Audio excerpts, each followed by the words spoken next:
Department of Social Development has fired its long-time communications chief, Lumka Olifant, with immediate effect. Her dismissal follows a letter from the DG of the department, this is Peter Nechipale, stating that she had failed to respond to charges of leaking sensitive information and breaking department rules. Internal documents show that she was also accused of damaging the department's image and ignoring communication procedures, which adds to the growing list of leadership issues at the department, which we want to get to the bottom of with Bridget Masango, who is the Social Development Portfolio Committee Chair, who joins us now this morning. Good morning to you, Bridget, and thank you very much for your time. We appreciate you waking up early. So as you heard there in the introduction, and you would have seen developments on Friday at the start of the weekend, their communications chief, Lumka Olifant, now been dismissed under a cloud of allegations and counter-allegations. We saw a long letter from her last week refuting why she's been dismissed or fired. As the chairperson who's been watching a series of concerning events happen over the last few months in respect of what the minister has said, appointments in her department as well. What are your thoughts on this latest development? Thanks, Imam, for this opportunity. You know, this is a very concerning development in the issues that you have so eloquently described, because it was only last week on Thursday, not this last Thursday, but last week, when we met with the minister purely to receive a report on all the developments in her department. And she presented her report, which we noted, and then the parting message or the parting, what we took away was that all the appointments that had happened in the ministry would be forwarded or referred to the Public Service Commission. And then all the appointments in the department would be subjected to a forensic investigation.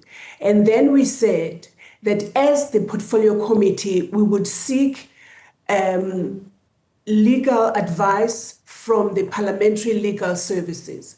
So last week, we then went on an oversight visit to KwaZulu-Natal with, coming back this week now to receive our parliamentary legal services advice, and then now go on with expecting the reports that would be coming from either the PSC or the forensic investigation.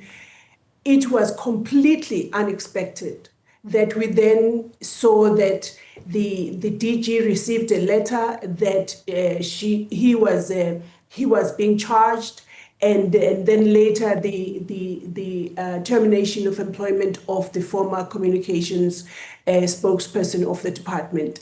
So this is literally parallel to what we received as the portfolio committee on Thursday, and which then says that we will now have to expand the scope of the legal advice that we will be getting from the parliamentary legal services, and of course ask the minister to then come through again to say what happened to what she had told us as as the portfolio committee on these issues. Yeah. I have to agree with you that this is completely out of our expectations and very concerning.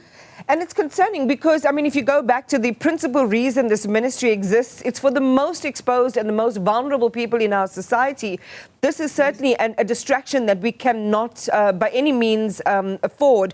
I just want to quickly ask you to expand. When you say that you want the legal advice's ambits to be broadened, the scope to be broadened, what exactly are you looking at? Legal action or action that you can take against the minister herself in terms of the carrying out of her duties? What exactly do you mean?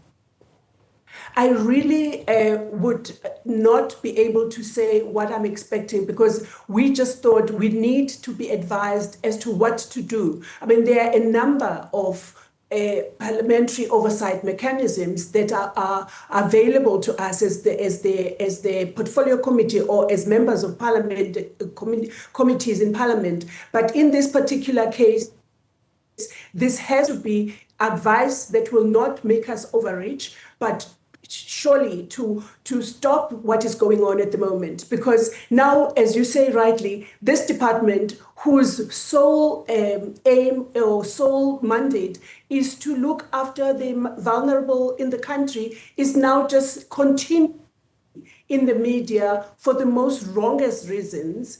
And we can hardly afford this. Yeah. And that is why I'm talking about the expansion of the scope of the legal advice. Some things seem to be pretty obvious, Bridget, this morning to us. And, because I'm just thinking about what's happening in your other colleagues in Parliament who are looking at the ad hoc committee and the investigations into alleged political influence and encroachment in police. There is the opportunity to be and embark on a far more robust process where you are right now, because there are concerns. I mean, we take, for example, we heard from Peter Netshipale, who is the DG in the department. He sent that letter confirming that Olifant didn't respond to the charges of leaking information and this is why she has been fired. But he himself is facing disciplinary charges. In fact, today is the day that he is expected, the 20th, is expected to respond to things that have been leveled against him. And the issue regarding him was also mispresented not only to the public, but to you yourselves in Parliament, where she said one thing and then changed the story to something else in respect of his appointment. Yeah. Exactly. You are right. I mean, there is nothing that is off the table at the moment, but one doesn't want to speak outside of that legal advice that we are expecting.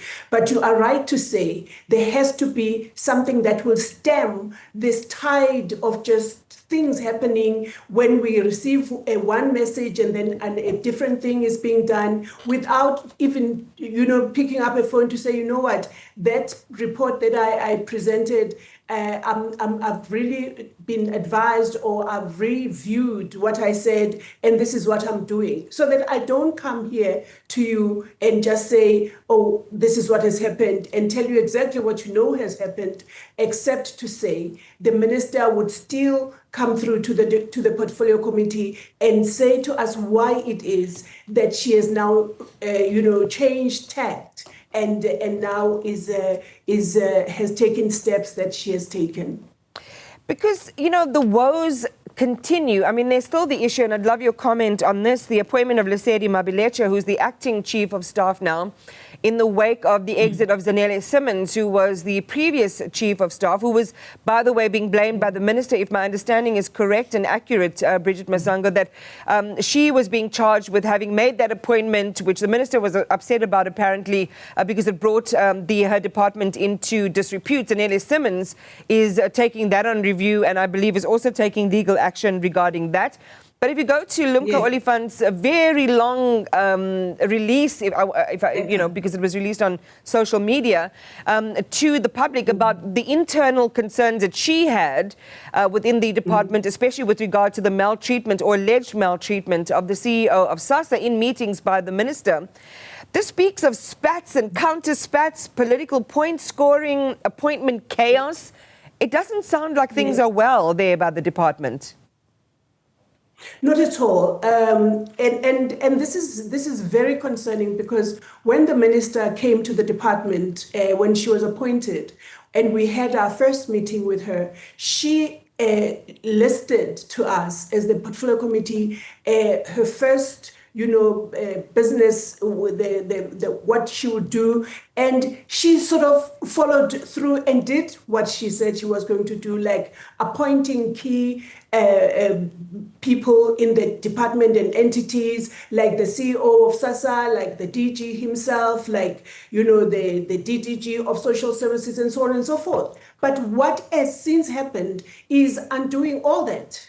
In the sense that now the department is just in the public domain, or for wrong reasons, and we as the portfolio committee are seeming to catch up now and not being put or brought to confidence by the minister. We seem to be catching up to say, oh, we heard this, what do we have to say about this? Even when we have met and have been assured that these are the processes that will follow. But I agree with you, there has to be a better and a more robust and a more urgent way to deal with this issue now, that especially in the wake of this last week's developments that went straight in contrast to what we had heard from the minister when she came through on Thursday the week before. So practically speaking, what you shared with us this morning is that the state law advisors or the legal services in Parliament will be letting you know what course of action you should be taking, and some of these developments are new. Yes. I just want a timeline on when you are likely to hear back from them and when you might then institute a corrective course.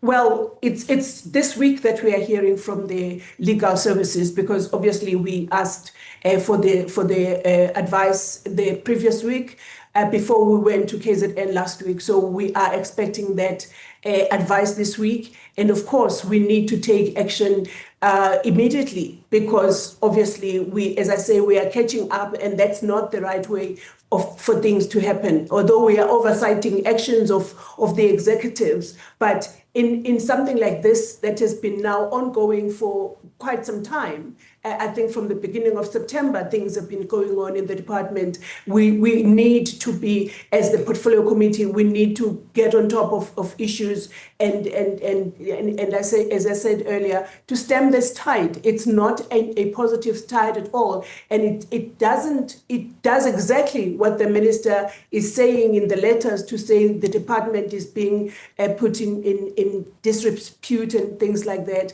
But we need to get to the bottom of it as quickly and as legally as possible.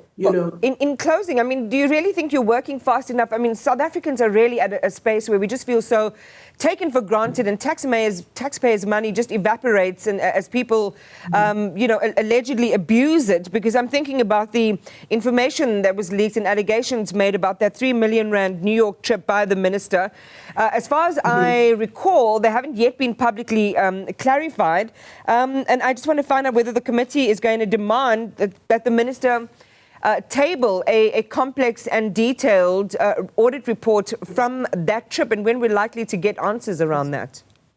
Yes, no, that is exactly what we closed the meeting on, especially on the 3 million rand trip to New York, was to say we don't accept these two lines that say accommodation, flights, and so on and so forth. We want an itemized sort of statement to say this is who paid what for how much for what. In terms of flights, accommodation, transfers, and so on and so forth, so that we know exactly where things went wrong, because things did go wrong, and we didn't just leave it at the report that was presented by the DG. Well, we'll be waiting with great anticipation to see the work of the committee, robust, unbridled in a sense, because as I say, the public is just really wanting answers, especially where allegations are made about monies potentially being misspent, but also to see the department revert back to some sense of stability and focusing on the core work which defines its existence. Bridget Masango, thank you for talking to us this morning.